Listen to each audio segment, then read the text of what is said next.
चित्रकूट पहुंचे कैबिनेट मंत्री ओपी राजभर ने चीनी के बढ़ते दामों को लेकर कहा कि चीनी को लेकर सरकार सख्त है और मुख्यमंत्री ने इसको लेकर बैठक भी की है। साथ ही अल्टीमेटम भी दिया है कि अगर आप ज्यादा स्टॉक रखते हैं तो उसके खिलाफ कानूनी कार्रवाई होगी। ओपी राजभर ने दावा किया कि जल्द ही मार्केट में चीनी अपने मूल रेट पर आ जाएगी। वहीं इससे इथेनॉल को लेकर जब सवाल किया गया तो राजभर ने कहा कि चीनी के दाम बढ़ने का इथेनॉल से कोई लिंक नहीं है।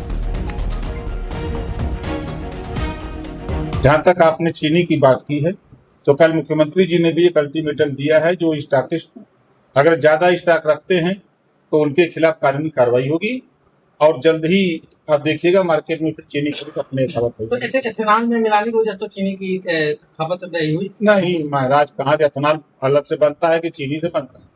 चीनी अलग बनती है, एथेनॉल अलग बनता है। पेट्रोल किया जा रहा है। अब देखिए, जो वैज्ञानिक हैं, हम आप नहीं, जो विज्ञान वैज्ञानिक हैं, आज विज्ञान का युग है। आज आपके हाथ में मोबाइल है, विज्ञान की देन है ना। आज हम यहाँ बोल रहे हैं, आपके माध्यम से पूरा देश देखने लगेगा, ये विज्ञान की देन। तो आज विज्ञान रिसर्च कर रहा है कि हम अपने यहाँ पेट्रोल कैसे हम पैदा करें, उस पर रिसर्च हो रहा है, ट्रायल हो रहा है।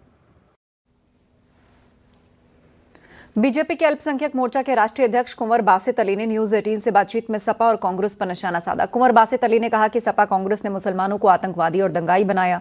सपा कांग्रेस सरकार के दौरान दंगे होते थे, बीजेपी मुसलमानों का विकास करती है।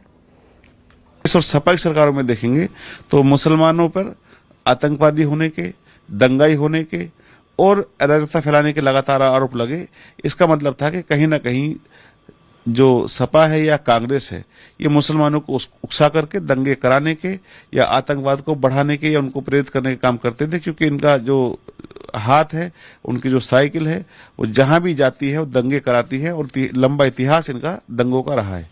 आप कह रहे हैं कि मोदी सरकार में मुसलमानों का लाभ हुआ है, लेकिन समाजवादी पार्टी के मुखिया अखिलेश यादव लगातार कह रहे हैं कि सपा के साथ पीडीए एकजुट है। तो ऐसे में 2027 में क्या एनडीए के साथ मुस्लिम आएगा?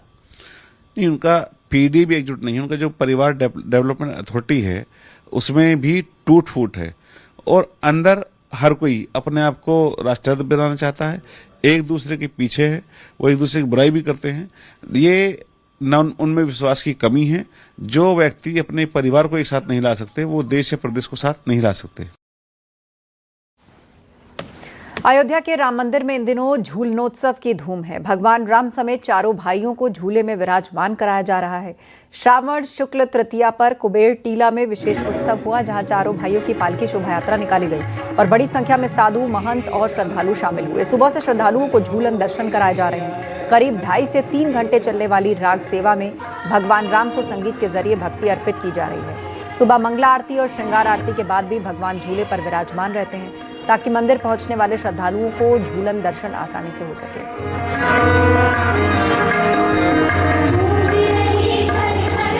भगवान रामलला इन दिनों झूलन पर सवार हैं। भगवान रामलला के झूलन स्वरूप का ही दर्शन राम भक्त कर रहे हैं। सुबह श्रृंगार आरती के बाद रामलला झूलन पर आते हैं और दिन भर रामलला के झूलन पर सवार स्वरूप का ही राम भक्त रामलला के परिसर में दर्शन कर रहे हैं। इससे पहले 15 अगस्त को यानी कि सावन की तृतीया को भगवान की पालकी यात्रा राम मंदिर परिसर में निकाली गई और इसके बाद ही उन्हें झूलन पर सवार कराया गया। रामलला के झूलन स्वरूप का दर्शन तो राम भक्त कर ही रहे हैं, इस बीच भगवान की विशेष राग सेवा भी हो रही है। कानपुर से खबर है, आरटीओ ऑफिस में पुलिस की छापेमारी, भ्रष्टाचार की शिकायतों पर कार्रवाई। कई संदिग्ध लोगों को पुलिस ने हिरासत में लिया। 50 से 60 पुलिसकर्मी छापेमारी में शामिल हैं। ड्रोन से आरटीओ ऑफिसर परिसर की निगरानी, दोनों गेट बंद कर लोगों की आवाजाही रोकी गई। तो भ्रष्टाचार की शिकायतों पर कार्रवाई चल रही है। 50 से 60 पुलिसकर्मी छापेमारी में शामिल। ड्रोन से आरटीओ ऑफिस परिसर की निगरानी हो रही है। दोनों गेट बंद कर दिए गए हैं। लोगों का आना जाना फिलहाल रोका गया है। आरटीओ ऑफिस में पुलिस छापेमारी कर रही है। कानपुर से खबर है, आरटीओ ऑफिस में पुलिस का छापा पड़ा है। 50 से 60 पुलिसकर्मी इस छापेमारी की टीम में शामिल हैं। कुछ संदिग्ध लोगों को हिरासत में भी लिया गया है। 50 से 60 पुलिसकर्मी इस छापेमारी में शामिल हैं। ओम बाबू मिश्रा हमें अपडेट दे रहे हैं। जी ओम बाबू, किस तरह की शिकायतें मिल रही थी जिसके बाद ये छापा पड़ा है? जी मैं आपको बताऊं कि कानपुर आरटीओ में लगातार दलालों के प्रवेश और दलालों की मनमानी की शिकायतें मिल रही थी। आम जनता भी इससे काफी त्रस्त थी। यहाँ पर दलालों का एक बड़ा सिंडिकेट था जिनके बगैर कोई भी काम, ड्राइविंग लाइसेंस से लेकर बड़े छोटे सभी काम कराना मुमकिन नहीं था, जिसकी लगातार शिकायतों के बाद आज एसओजी प्रभारी सुमित राम टेके और एसडीएम की अगुवाई में एक वहां पर रेड डाली गई है। पहले ड्रोन के जरिए इन सभी दलालों की पहचान की गई, इसके बाद वहां पर रेड डाली गई और लगभग 3 दर्जन से अधिक दलालों को पुलिस ने हिरासत में लिया है, जिनसे पूछताछ की जा रही है। इस बड़ी कार्रवाई के बाद अब उम्मीद जताई जा रही है कि आरटीओ में आम लोगों के लिए कुछ रास्ता आसान होगा। जी, जानकारी के लिए शुक्रिया आपका। आप नजर बनाए रखिए।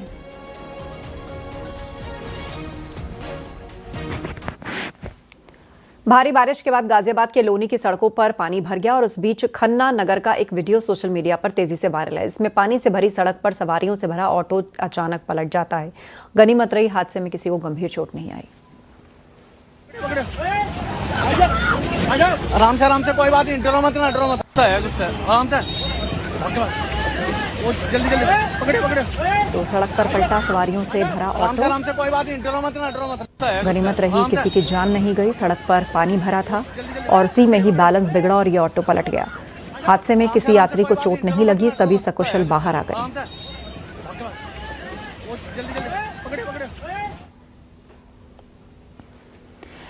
ऊधम सिंह नगर से खबर है, जहां एसआईआर को लेकर कुमाऊं कमिश्नर दीपक रावत कलेक्ट्रेट में बैठक कर रहे थे और रुद्रपुर से विधायक शिव अरोड़ा और पूर्व विधायक राजेश शुक्ला बीजेपी का पक्ष रख रहे थे। तभी कांग्रेस नेता राजकुमार ठुकराल आमने सामने आ गए और देखते ही देखते धक्का मुक्की और गाली गलौज शुरू हो गई।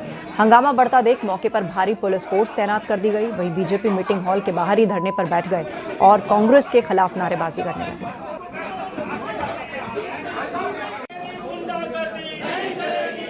मैंने भी इस विषय को रखा कि जो आपत्ति करता है उनके खिलाफ जिस तरीके से धमकाने की कांग्रेस के लोग कार्रवाई कर रहे हैं, प्रशासन उसका संज्ञान ले। ये कमिश्नर साहब से बात चल रही थी, इतने में पूर्व विधायक राजकुमार ठुकराल गाली गलौज करते हुए, बदतमीजी करते हुए, फड़फड़ाते हुए, जान से मारने की धमकी देते हुए वहाँ जिसे कहते हैं कि बिल्कुल हम जिसे कहते हैं कि पूरा बैठक को अस्त व्यस्त करने की कोशिश करते हैं। उनका व्यवहार निंदनीय है। जिस तरीके से आज वहाँ गाली गलौज, गुंडागर्दी, जान से मारने की धमकी, देख लेने की धमकी शुरू हो गई, यही कांग्रेस के संस्कार हैं और इसीलिए कांग्रेस का पतन हुआ है। ये दूसरों को संस्कार सिखाते हैं, खुद अपने मुंह से माँ बहनी गंदी गंदी गालियाँ देते हैं। इनके विधायक किच्छा आपने देखा होगा गौघाट में गालियाँ दे रहे थे। कल जब एसआईआर पर मैंने नंगा कर दिया, मैंने सारे प्रमाण दे दिए, मैंने फोटो दे दी, नाम भी 2-2 जगह दे दिए, परिवारों के नाम दे दिए, तब जब कुछ नहीं बचा तो हमें संस्कार सिखाने लगे। ये कांग्रेस के संस्कार हैं। 5000 से अधिक आपत्तियां कर दी, जो बेचारे अबोध नागरिक। हमने किसी पे आपत्ति नहीं की, हमने एक भी नाम पे आपत्ति नहीं की और जिस प्रकार का ये बोलेंगे उसी प्रकार का जवाब मिलेगा। हमारा आपसे क्या मतलब? आप कमिश्नर साहब हैं, जिलाधिकारी महोदय हैं, उनको संबोधित करके बात कीजिए। पहली गाली जब उन लोगों ने दी तो फिर उसका जवाब तो मिलना ही था। विधायक जी शिव अरोड़ा ने और इसने बदतमीजी की, तब इनको जवाब मिला। देहरादून में आज सीएम पुष्कर सिंह धामी ने राज्य के रोपवे प्रोजेक्ट्स की समीक्षा की। मुख्यमंत्री आवास पर हुई इस बैठक में सीएम राज्य के सभी प्रस्तावित रोपवे प्रोजेक्ट की समीक्षा के साथ उनके प्रोग्रेस रिपोर्ट की भी उन्होंने जानकारी दी।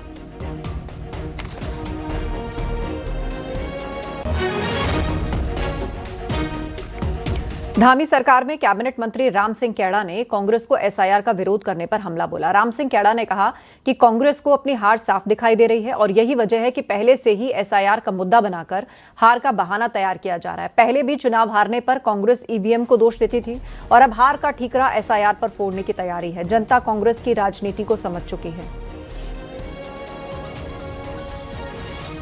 तो इसलिए एसआईआर के माध्यम से जो हमारे पहाड़ के रहने वाले लोग हैं वो अपना नाम पहाड़ में लिखें, ये प्रयास किया जा रहा है और कहीं पर भी कोई वोट कटने की जैसी कोई बात नहीं है। कांग्रेस अभी से अपना हार महसूस कर रही है और बौखलाहट में कई प्रकार की बयानबाजी कांग्रेस कर रही है और कहीं पर भी वोट कटने जैसी कोई बात नहीं है।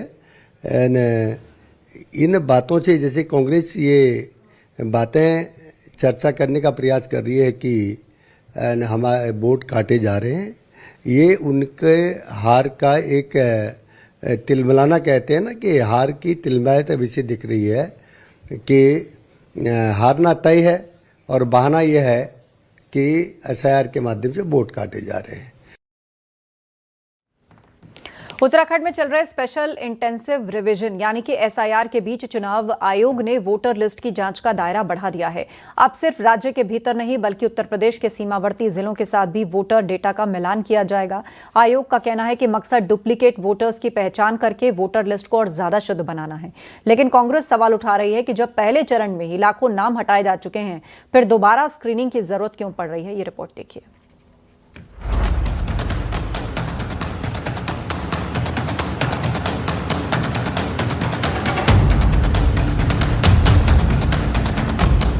उत्तराखंड में एसआईआर के पहले चरण में वोटर लिस्ट की स्क्रीनिंग के दौरान करीब 8.5 लाख नाम डेथ, शिफ्टेड और डुप्लीकेसी जैसी वजहों से बाहर किए गए।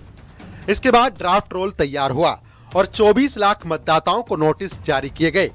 दावों और आपत्तियों के निस्तारण की प्रक्रिया अभी जारी है, लेकिन इस बीच चुनाव आयोग ने एक और स्तर पर जांच शुरू करने का फैसला लिया है। अब उत्तराखंड के बॉर्डर जिलों की वोटर लिस्ट का मिलान उत्तर प्रदेश के बॉर्डर से लगे जिलों की वोटर लिस्ट से कराया जाएगा,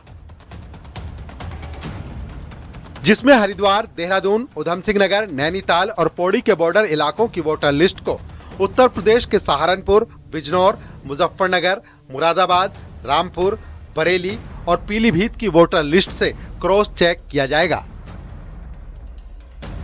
इसके लिए डीएससी सॉफ्टवेयर का इस्तेमाल होगा। नाम के साथ साथ फोटो के आधार पर भी मिलान किया जाएगा, ताकि ये पता लगाया जा सके कि कहीं एक ही व्यक्ति अलग अलग राज्यों की वोटर लिस्ट में दर्ज तो नहीं है। एक राज्य के भीतर और किसी पड़ोसी राज्यों में अत्यधिक संख्या में सिमिलर एंट्रीज होता है, तो उसको फिर निर्वाचन आयोग के टूल्स के माध्यम से, सॉफ्टवेयर के माध्यम से डेमोग्राफिक सिमिलर एंट्रीज के रूप में रन किया जाता है मॉड्यूल, और ऐसे मतदाताओं को चिन्हित किया जाता है जिनके नाम, एज, जेंडर और अन्य जो 4 से 5 बिंदु होते हैं वो एक समान पाए जाते हैं, और वो जनरेट करने के उपरांत फिर उन सभी मतदाताओं के जानकारी को ईआर को साझा किया जाता है।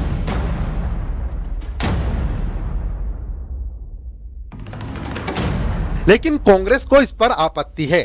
पार्टी का सवाल है कि जब एसआईआर के शुरुआती चरण में ही डेथ, शिफ्टेड और डुप्लीकेट वोटरों के नाम की छटाई की जा चुकी है, तो अब दोबारा स्क्रीनिंग की जरूरत क्यों पड़ी। कांग्रेस को इस पूरी प्रक्रिया में दाल में काला नजर आ रहा है।